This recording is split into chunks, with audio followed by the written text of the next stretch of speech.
Hello दोस्तों, आप सभी का स्वागत है आपको अपने YouTube channel GK by Rohan में।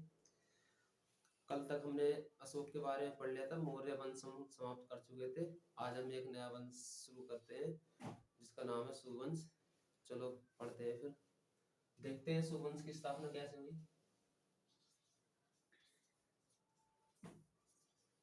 सुवंश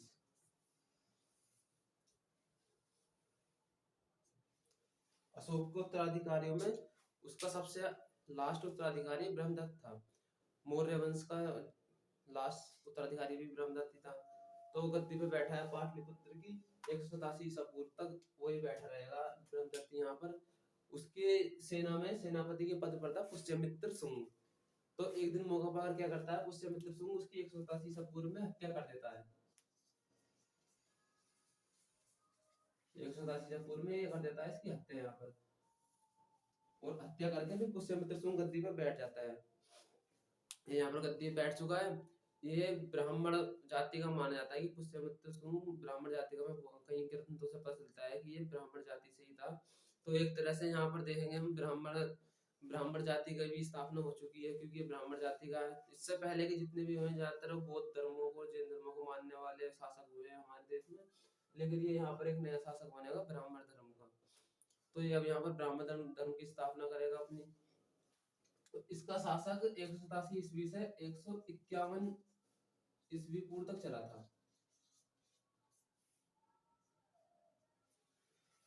हालांकि इसकी इतनी ज्यादा बातें नहीं है, बस इसमें हमें ये याद रखने की जरूरत है कि यहाँ इसकी स्थापना कब करी थी, ये कौन था, और एक दो बात और है इसकी हम देख लेते हैं जरा। हमने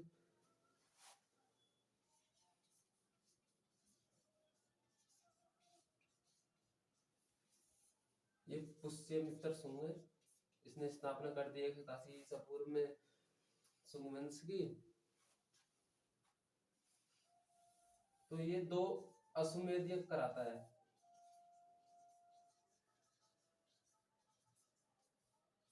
मेध अश्व का मतलब घोड़ा और मेध का मतलब बलि, यानी कि इसमें अश्वमेध यज्ञ में घोड़ों की बलि दी जाती है। तो ये दो अश्वमेध कराता है, और ये यज्ञ दोनों पतंजलि की देखरेख में होते हैं।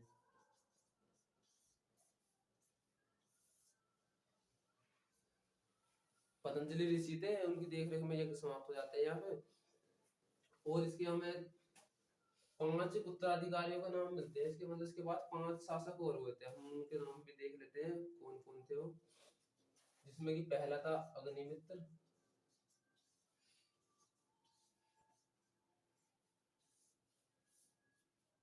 और ये दूसरा होगा ज्येष्ठ, तीसरा था मालवी का अग्निपुत्र, सॉरी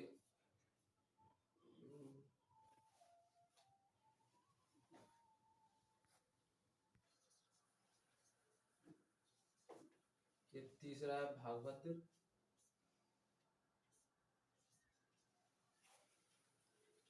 भागवत के टाइम की एक बात याद आती है,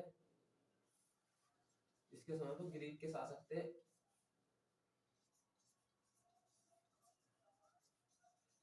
एंटिलकीड्स। उस टाइम पे हमारी ग्रीक से और सीरिया से अच्छी खासी मित्रता थी। तो उस टाइम पे ग्रीक के शासक एंटिलकीड्स, तो इनका राजदूत था हेलियोडोटस।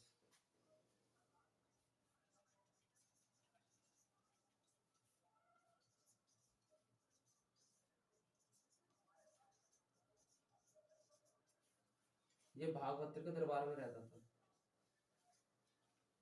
अब भागवत धर्म की तो स्थापना हो चुकी है जब पुष्यमित्र शुंग आ चुका है, क्योंकि ब्राह्मण जाति का था। तो ये हेलियोडोटस भागवत धर्म से प्रभावित होते हैं, और वासुदेव के सम्मान में, वासुदेव देवता के सम्मान में एक गरुड़ स्तंभ बनवाते हैं बेसनगर में। बेसनगर में रहा करते थे।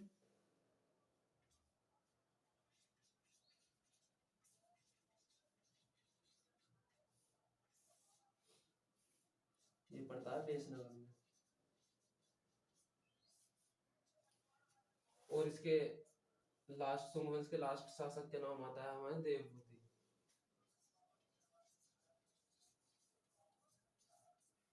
देवभूति इस वंश का लास्ट शासक हुआ है। देवभूति की हत्या कर देता है ये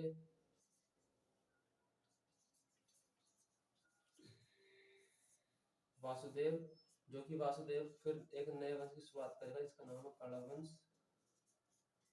ये 75 ईसा पूर्व में स्थापना हो जाती है इसकी। और हमें इसकी भी ज्यादा कुछ याद नहीं रहता है, बस खाली इतना याद कर लेंगे कि इस वंश की शुरुआत कब हुई और कब हुई, क्योंकि इसमें ज्यादा हमें कहानियां मिलती नहीं है पहली बार, और करने की इतनी जरूरत भी नहीं है, इतना पूछा भी नहीं था, बस इसमें इतने पूछ जाता है कि कर्ण वंश की स्थापना किसने करी, कौन से सन में हुई। तो इसका इसका इसमें 4 शासक होते हैं, जिसमें लास्ट शासक था इसका सुशर्मन। सुशर्मन की हत्या कर देगा यहाँ पर संयुक्त।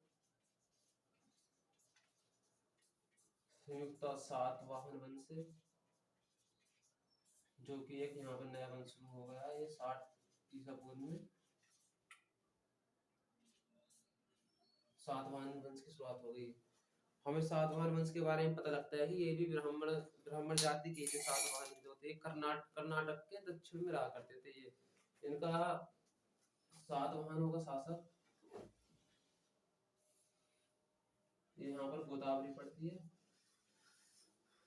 गोदावरी से लेकर कावेरी कृष्णा नदी तक।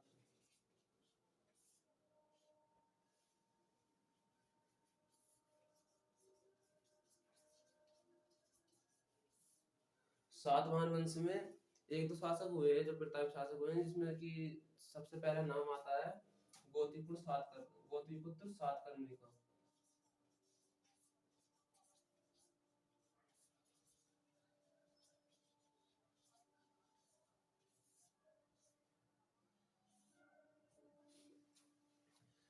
इनकी बातें क्या रही, एक तो सबसे पहली बात इनकी, इनके टाइम पर शक शासक हुए थे रुद्रदामन द्वितीय से इनका युद्ध हुआ था।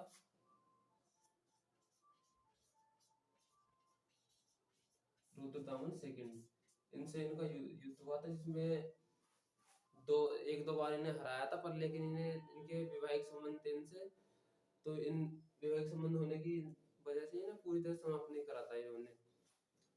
और इन्होंने अपनी बेड़कटक नाम की उपाधि भी रखी थी।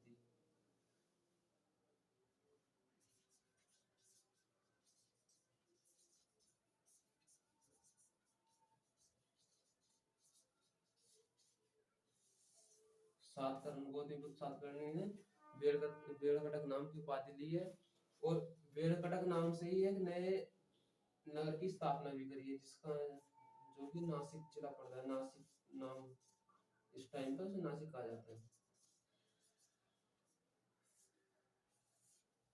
नए नगर की स्थापना भी कर दी है उन्होंने। बस इसमें हमें इतना याद करने की जरूरत है इसकी, और इनका शासन पढ़ लेते हैं, शासन कब से कब तक था इनका।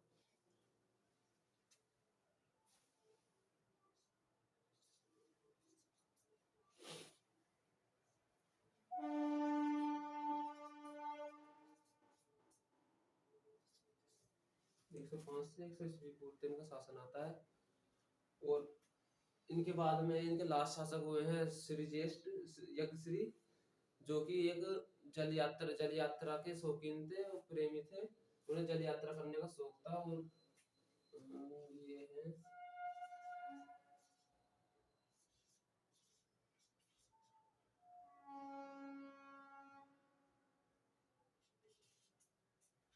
यज्ञश्री, ये हुए थे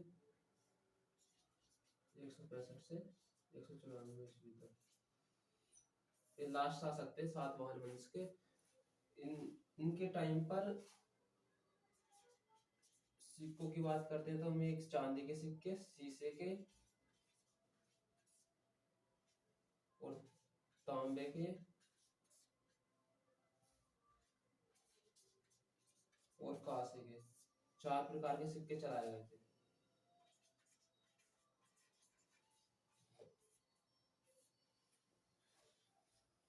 तो हम एक बार दोबारा रिवाइज कर लेते हैं। सुवंश की स्थापना पुष्यमित्र शुंग करता है, जिसका लास्ट शासक देवभूति होता है। देवभूति की हत्या वासुदेव कर देता है। वासुदेव कर्ण वंश की शुरुआत करता है 75 ईसा पूर्व से। फिर कर्ण वंश का लास्ट शासक सुशर्मन होता है, जिसकी हत्या सिमुक कर देता है। सिमुक सातवाहन वंश की शुरुआत करता है। सातवाहन वंश में बस एक प्रतापी शासक हुए हैं, एक गौतमीपुत्र सातकर्णी और एक यज्ञश्री हुए, जो कि लास्ट शासक थे इस वंश के। जिनका शासन 165 से 194 ईसा पूर्व तक चलता है। बस यही हम इसमें कहा, क्योंकि इसमें कहानी नहीं मिलती है तो ये जल्दी से याद भी नहीं हो पाता, बस हमें खाली इसकी इनकी सन याद कर लेनी है और याद कर लेनी है कि किस वंश की किसने स्थापना करी थी। तो हम एक नए वंश की ओर बढ़ते हैं द्वारा।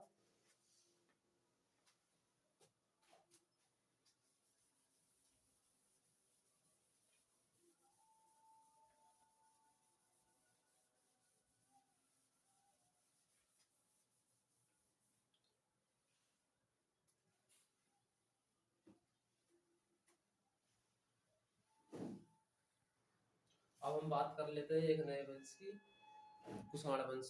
कुषाण वंश इतना इम्पोर्टेंट नहीं है, पर इसमें एक शासक हुए हैं जो कि बहुत इम्पोर्टेंट है, कनिष्क, जिनका नाम कनिष्क था। उन्हीं की वजह से हम इसको पढ़ लेते हैं एक बार कि इस वंश में कैसे कैसे स्थापना हुई इस वंश की, क्योंकि ये कभी कभी पूछा भी जाता है, एग्जाम में पूछ लेते हैं कि कनिष्क वंश की स्थापना कब हुई और इसके शासक कौन कौन थे। बस इसमें दो शासक याद करना करेंगे हम, एक तो जिन्होंने स्थापना करी इसकी, और इसके एक शासक हुए थे कनिष्क। तो हम देख लेते हैं यहाँ पर सुवंश तो हम जान चुके हैं, सुवंश 187 से 175 ईस्वी पूर्व तक, यानी कि टोटल 112 वर्ष तक चलता है ये शासन इसका। ठीक है, ये इम्पोर्टेंट है, इसे एक बार याद कर लेना आप सभी। और जो मैं लिखता हूँ साथ ही साथ उतारते जाना, क्योंकि बाद में फिर वीडियो ज्यादा लंबी हो जाएगी तो उससे थोड़ी आपको भी दिक्कत आएगी देखने में और आपका टाइम भी ज्यादा वेस्ट होगा, इसलिए मैं उतार देता हूँ, हाथ के हाथ लिख दे वरना। तो चलो हम शुरुआत करते हैं एक नए वंश की।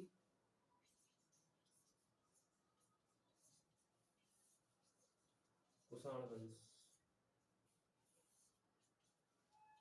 कुषाण वंश में इसकी संस्थापक कौन थे? इसके संस्थापक थे किजोर कटफिसेस।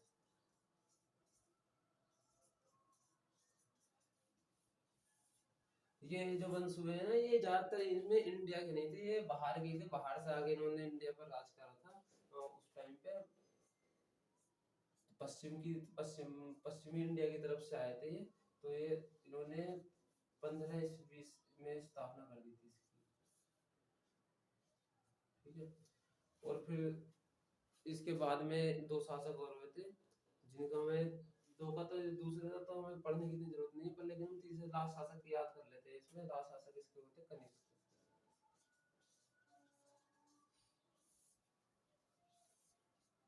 कनिष्क हर एग्जाम की दृष्टि से इम्पोर्टेंट है हमारे लिए, तो हम जान लेते हैं कि इन्होंने, इनका शासक चला था 78 ईस्वी से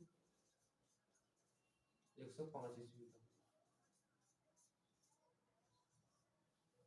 इन्होंने इनकी दो चार बातें, इन्होंने सबसे पहले तो अपनी राजधानी पुरुषपर में, पुरुषपर इनकी राजधानी थी,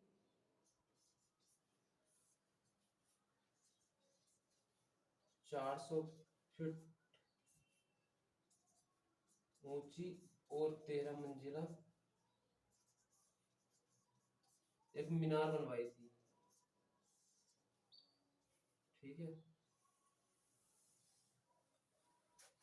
400 फीट तो ऊंची और 13 मंजिला, 400 फीट ऊंची थी, इसमें 13 मंजिल की एक मीनार थी, उसमें इन्होंने एक लौह स्तंभ बनवाया,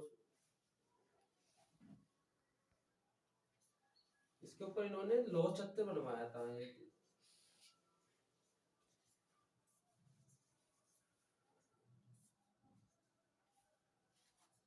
और बिहार संग्राम भी बनवाए थे इन्होंने। इतिहास में दो ही बातों से फेमस है, एक तो इन्होंने, इनके टाइम का 78 ईस्वी एक शक संबंध चलता है, 78 ईस्वी का। एक तो ये इसलिए फेमस है, और दूसरी बात आती है, इन्होंने अपने टाइम पर बौद्धों को संरक्षण प्राप्त करवाई थी, मतलब ये बौद्ध धर्म के संरक्षण हुए थे।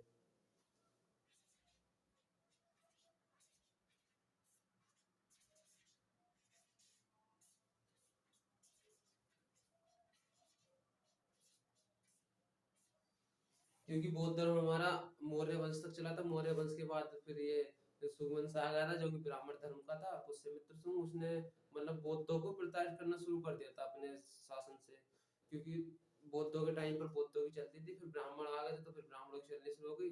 और जब पुष्यमित्र शासन पर गद्दी पर बैठता है तो वो मतलब ब्राह्मणों को एक भूमि अनुदान देने की प्रतिष्ठा भी चलाता है। जो जितने भी ब्राह्मण थे, अगर जो कहीं यज्ञ करने जाएंगे तो उन्हें उनके बदले भूमि भूमि दी जाएगी दान में। तो उसी के टाइम से ब्राह्मणों का मतलब खूब बढ़ चढ़कर प्रभाव पड़ने लगा था। ये फिर बौद्ध धर्मों को, बौद्ध जितने भी बौद्ध मानने वाले थे, बौद्धों को मानने वाले थे, उनको पीड़न करना शुरू कर दिया था इन्होंने, ब्राह्मणों ने। पर जब ये शासन बनता है, कनिष्क बैठता है गद्दी पर, तो ये फिर बौद्धों को संरक्षण प्राप्त करवाता है और ये इसका संरक्षण होता है बाद में। और अपने ही टाइम पे कुंडलवन में,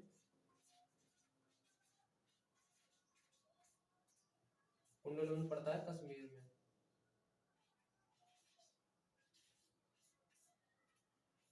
कश्मीर में चौथी बौद्ध संगीति करवाता है।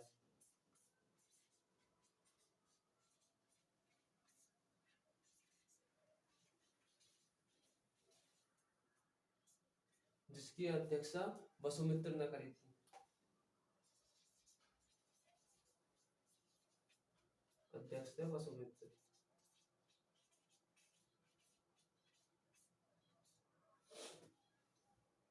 यहाँ पर 105 तक ये हमारा कुषाण वंश भी समाप्त हो चुका है। बस ये यहाँ तक ही है वंश। इतने ज्यादा कुछ याद मत करना, बस में इतने याद कर लेना कि कुषाण वंश की स्थापना किसने करी, कौन से सन में करी। और इन्हीं कुषाण वंश की एक बात और आती है कि सबसे पहले सोने के सिक्के जो थे वो इन्हीं के टाइम पे चलाए गए थे भारत में।